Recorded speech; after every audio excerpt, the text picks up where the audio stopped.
The Big Ten is welcoming 4 former Pac-12 members. Can any of them compete for a conference title in the 24-25 season?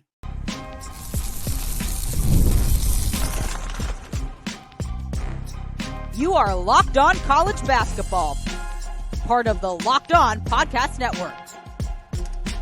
Your team every day. What's up, folks? Happy Wednesday. Welcome into the Locked On College Basketball Podcast, a daily national college hoop show, part of the Locked On Podcast Network, your team every day. I am your host today, Andy Patton. You're joining at the place to get your college basketball content every single day, not just November through March. We are here 5 days per week, every single week here on the Locked On College Basketball Podcast. I want to thank all of you for making the show your first listen or your first watch of the day. Special shout out to our everyday listeners and those of you who are hanging out with us in our Discord channel. If you would like to join the Discord channel, there is a link in the show notes on audio and video platforms. Today's episode of Locked On College Basketball is brought to you by Gametime. Folks, download the Gametime app now, create an account, and use promo code LOCKEDONCollege, and you'll get $20 off your first purchase. Well, today is the third day of July, and it's kind of one of the themes for this week is talking about the new conference realignment, which became official on Monday, July 1st. 4 new schools in the Big 12, 4 new schools in the Big 10, 2 new schools in the SEC, 2 new schools in the WCC as the Pac-12 has completely disintegrated. There's a handful of other moves as well. And we're kind of breaking them down a little bit throughout this week here. We talked about Texas going into the SEC on Monday with their new addition of Arthur Kaluma. I know Isaac talked a little bit about some of the moves that have happened this last week or this last year that were finalized earlier this week. He talked about that on Tuesday's show. We're going to address it on a mailbag episode on Friday as well. So today, wanted to talk about it specifically from the Big Ten perspective. 4 new schools joining the Big Ten. We'll talk USC and UCLA in the first segment. We'll talk Washington and Oregon in the second segment. We'll close out the show with a 6-pack. We got some recruiting updates, a big-time decommit from Illinois. We got some other fun stuff to get to close out the show. But we start with the 2 schools that really kind of kicked off this entire run of conference realignment, the schools that ultimately, it's not directly their fault. I don't want to put all the blame on them, but they were the first domino to fall that ultimately led to the demise of the Pac-12 conference. USC and UCLA deciding to join the Big Ten conference, throwing geography out the window. It was the first move that really kind of led to all of this. And let's start with the more prolific, historic basketball program, the Bruins of UCLA. They went 16-17 last year, just 10-10 in the Pac-12. Both these programs, frankly, were quite disappointing last year. 2 of the most disappointing power teams in terms of expectations and where they actually finished in the season. It was a really rough year at Poly for this UCLA team. Mick Cronin was beside himself all year long, throwing players under the bus in press conferences, throwing his NIL collective under the bus, just really going through one last year for Mick Cronin and UCLA, but really, really good offseason. Whatever complaining that he did worked because the NIL collective stepped up in a major way. This team got some really quality players into the program via the transfer portal. They added some key players in the recruiting as well. They lost some key pieces. We'll talk about that too, but this is a team that is going to be a lot better next year than they were last year. I don't think there's much debate about that. They lose a Dembona to the NBA. That's a tough loss. Really great rim protector, lob finisher, all that good stuff. They lose a couple of transfers that were guys who just didn't seem to really mesh with the system. They lose Will McClendon. He stays nearby. He goes to San Jose State up north. They lose a lot of the international guys that Mick Cronin kind of brought these guys in part, I think, because the NIL just wasn't there to land some of the transfers they wanted to. And so they went the international route with some incoming guys. One of them was Berke Bayak-Tunsil. He transfers to Nebraska. Elaine Fiblail, he goes back to France. He's staying in college basketball. He's done. Jan Vide transfers to LMU. Very interested to see how Vide looks at LMU with an increased role. I think he could be, somewhat similar to an Adama Ball or a Brandon Pajemski or guys we've seen transfer to the WCC and have success in the past. They lose Kenneth Nwuba. He's out of eligibility. They lose Logan Cremonesi as well. He is in the transfer portal, has not committed yet. But the additions, folks, this team got a lot better. Kobe Johnson comes over from USC. Eric Daly from Oklahoma State. Sky Clark from Louisville. Very interested to see what Mick Cronin can do with Sky Clark, who has not had sustained success in his multiple years of college basketball up to this point. Tyler Bilodeau comes over from Oregon State. William Kyle III from South Dakota State. Dom Harris, who started at Gonzaga, was at LMU last year. He comes over as well. And they got a couple of four-star recruits coming in. Trent Perry, a decommit from USC, who ended up now just going to UCLA. He's the 33rd ranked player in the class at 24/7 Sports. And then Eric Freeney, another four-star talent, ranked 69th in the class. So got a bunch of good players coming in. Ade Mara's back, the big man, the big Spanish player who they were kind of expecting to be a one-and-done NBA caliber guy. He did not look like that last year. I'm curious if he can build on that in year two. They also have Dylan Andrews coming back, Sebastian Mack, Lazar Stefanovic, Brandon Williams. I've said it. I'll say it again. I think this is the best or second most. This will be the most or second most improved team out of these four going into the Big Ten. How it translates into playing in that conference against those opponents kind of remains to be seen. But I like Mick Cronin's fit stylistically in the Big Ten, and I think that's going to be an advantage for him going into that conference. Want to move on to another very disappointing team last season, the Trojans of USC, 15-18 last year, 8-12, finished 9th in the Pac-12. A lot of people thought this team would win it last year with phenom Isaiah Collier coming in, with Boogie Ellis back for his 5th year, with Bronny James coming in. There was a lot of expectations that things were going to go well for this team last year, and they did not. And it kind of indirectly led to the departure of Andy Enfield, who took the job at SMU. Some people think that he left to take that job because he was going to get fired either way. Unclear at this point, but USC then made the move to hire Eric Musselman, bringing him over from Arkansas. That, of course, led to John Calipari departing for Arkansas, Mark Pope taking the Kentucky job, a big old coaching carousel right there, in part because of this disastrous season for USC last year.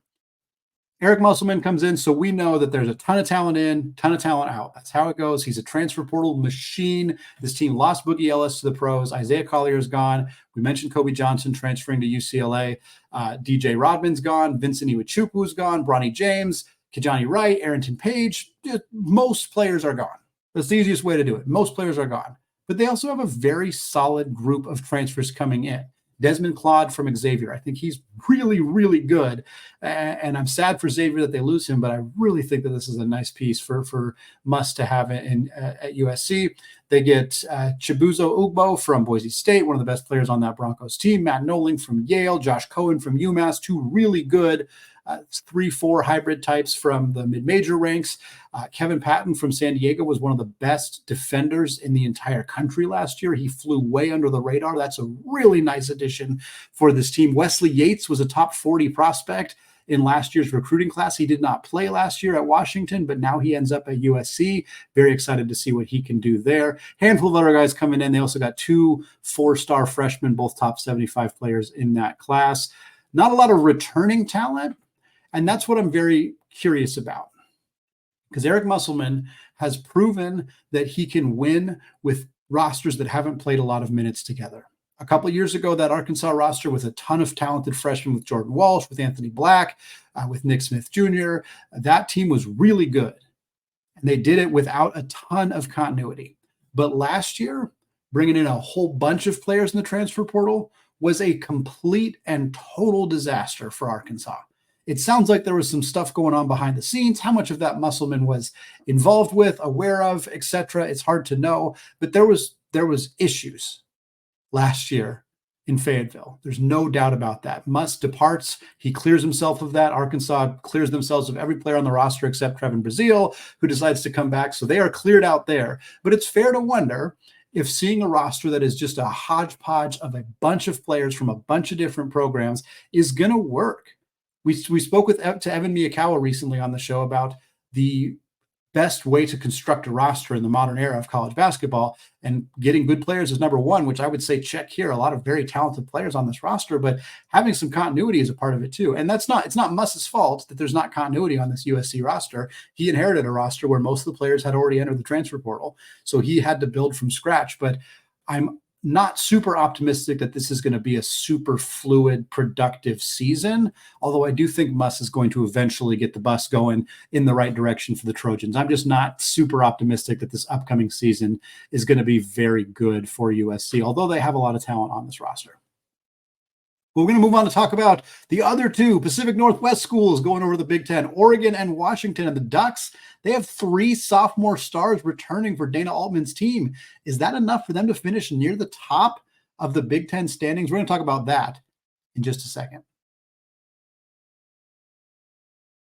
Right after I tell you about today's sponsor, Gametime. Folks, I live very close to a minor league baseball park. It's about 10 minutes away from my house, and I absolutely love being able to make a last-minute decision to head to the ballpark, go get myself a hot dog, watch some minor league baseball.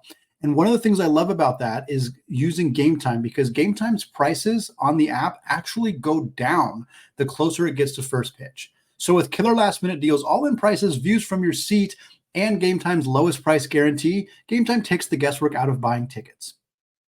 Gametime also has the most flexible customer service policy in the entire ticketing industry. So if you're somebody who's worried about buying tickets from a third-party app, you're not sure if there's going to be legitimate, Gametime is the absolute place that you want to be. They give great peace of mind.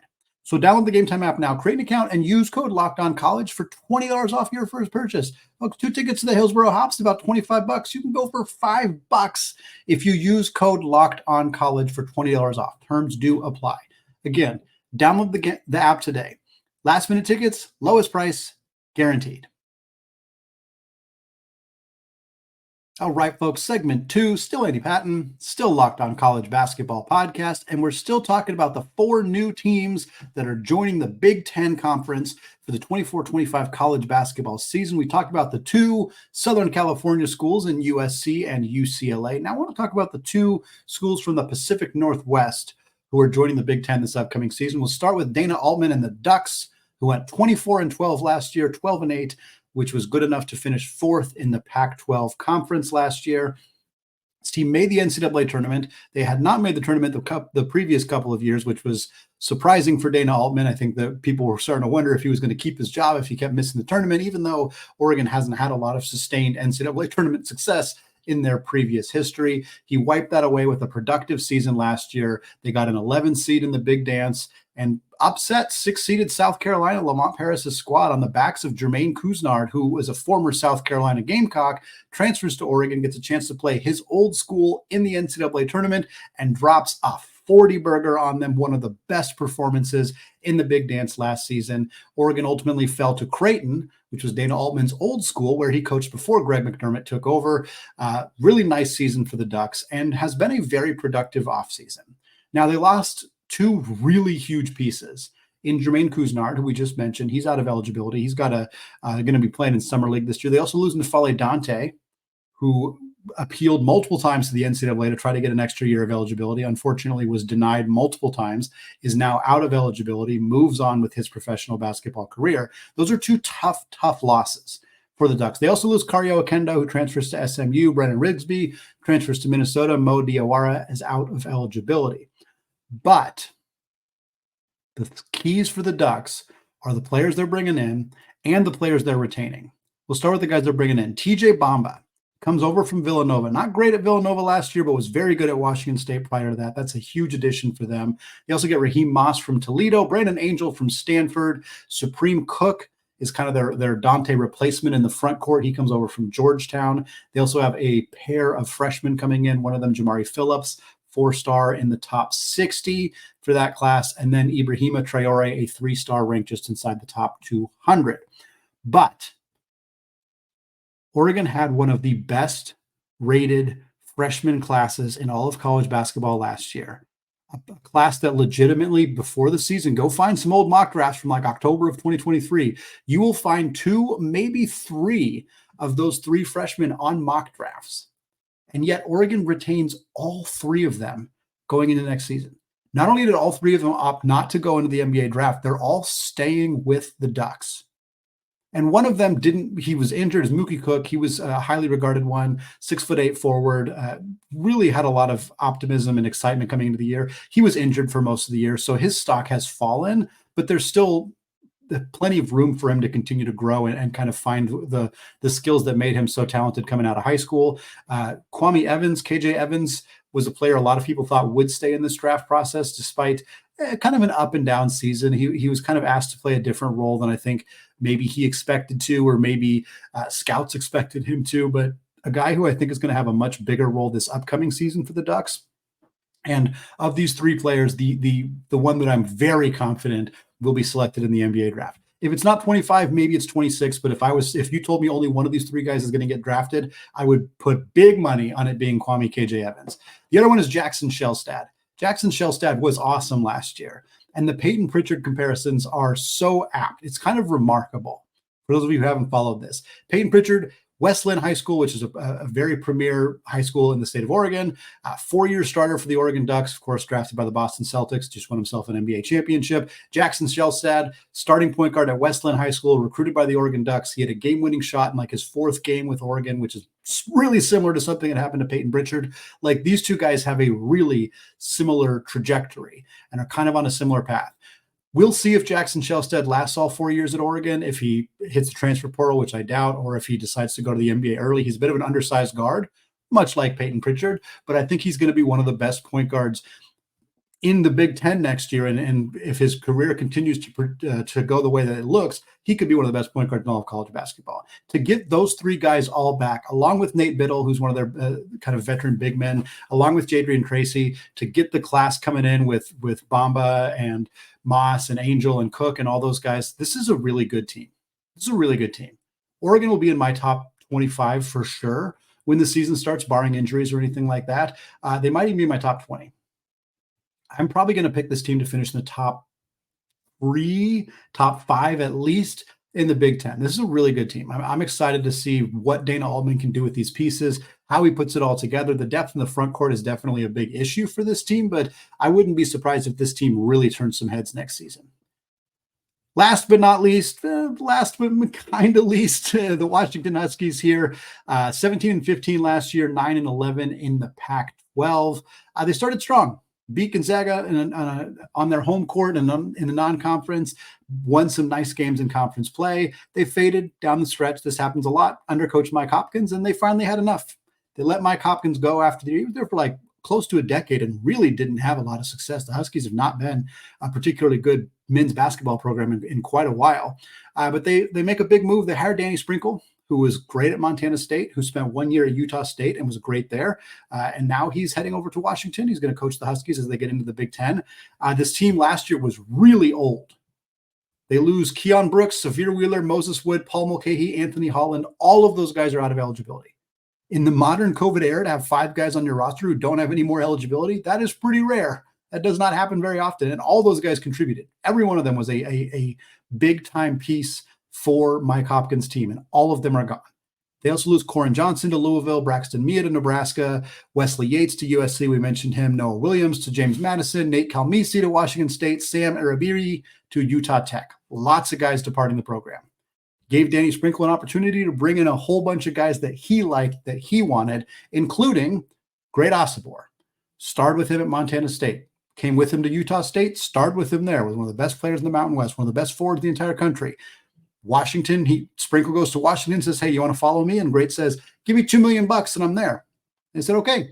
Coleman Hawkins topped that, but until then, Great Osobor was the known richest NIL individual payout in basketball history, in college basketball history, recent history, of course, but still. Great Osobor is going to be one of the best players in the Big Ten. He's going to be one of the best forwards in the country. He's a fantastic talent. They get him. They got an incoming class that includes 2 top guards in Zoom Diallo and Jace Butler. They get Tyler Harris from Portland. I think he's a significantly underrated transfer portal addition. Do not be surprised to see Tyler Harris having a monstrous season for Washington next year. 6'8" guard, high-level shooter, scorer. He's a little thin, but if they put him in the weight room, he's going to be a dude for the Huskies very soon. They get DJ Davis from Butler, Makai Mason from Rice.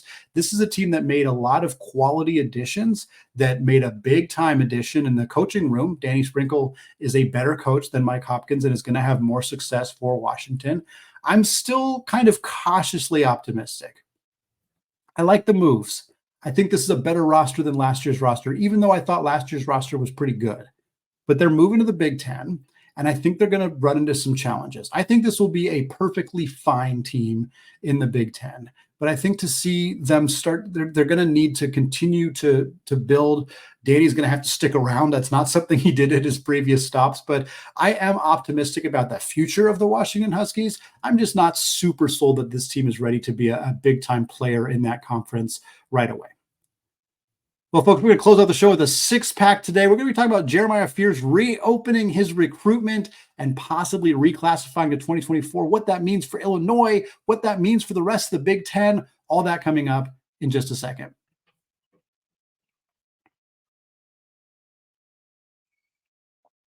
All right, folks, segment 3, still Andy Patton, still Locked On College Basketball Podcast. Closing out the show today, we talked about the 4 newcomers to the Big Ten, Oregon, Washington, USC, UCLA. Closing out the show with a six-pack, a handful of newsy related things, trying to figure out how do we get this all in the show. And we're just going to break them all down one by one here. Jeremiah Fears is where we start. He has reopened his recruitment and decommitted from Illinois. He is also considering reclassifying to 2024. As I'm recording this right now, he has not confirmed that that is a decision he wants to make. Likely depends on what school he ends up choosing to commit to. 32nd ranked player in the 24/7 class of 2025. That's using their composite rankings. He is the younger brother of Jeremy Fears, who is at Michigan State. Jeremiah is a 6'3" guard. He initially considered Illinois. He picked Illinois, of course. He also considered Providence, Kansas, Michigan, and Ole Miss. Obviously, there's the connection to Michigan State as well. Does not mean that he is only picking between those 7 schools. He has said his recruitment is now wide open, but it'll be a very interesting one to track. It's definitely the most notable player who is available right now, who might be ready to play college basketball this upcoming season. So definitely a decommitment and recruiting story to follow going forward.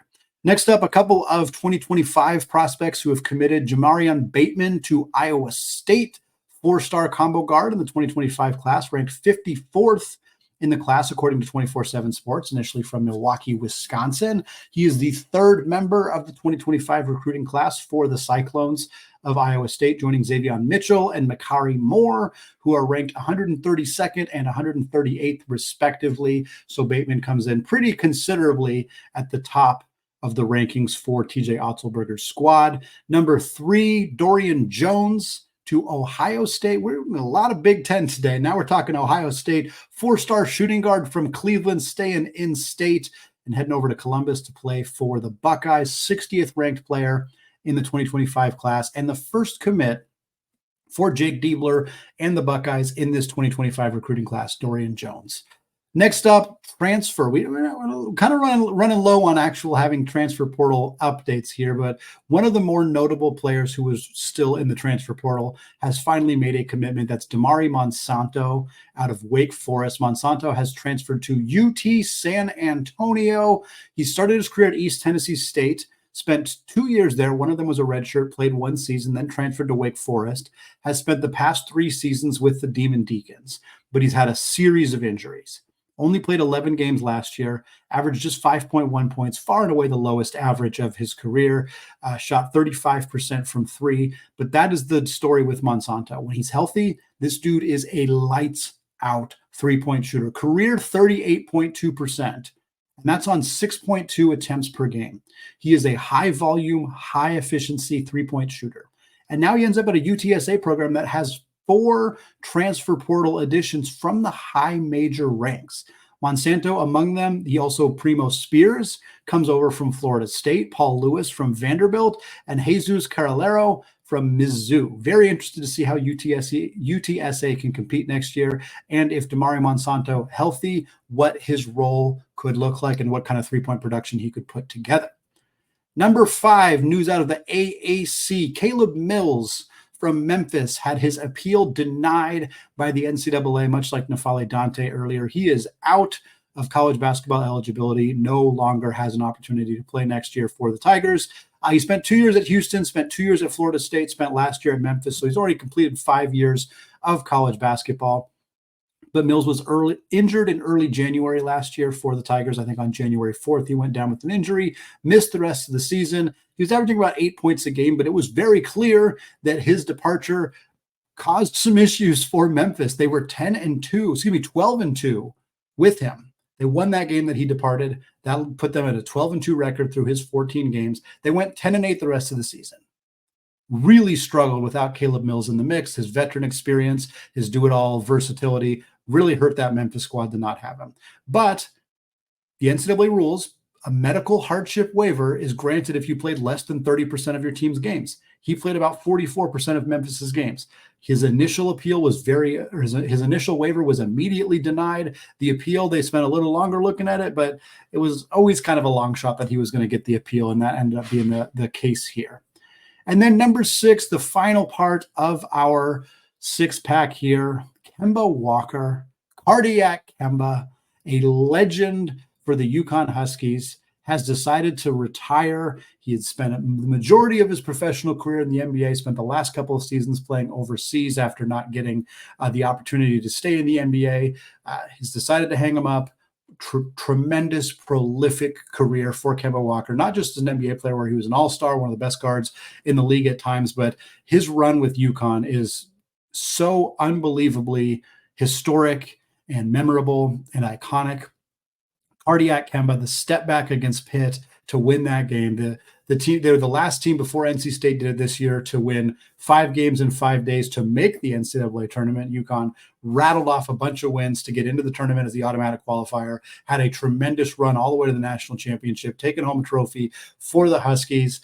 Really, really one of the better, more memorable college basketball individual performances of the last couple of decades. Since I've been watching college basketball, Kemba Walker's run that March is at or near the very, very top of the list of just memorable college basketball moments and March moments of the last couple of decades. So sad to see him hang him up.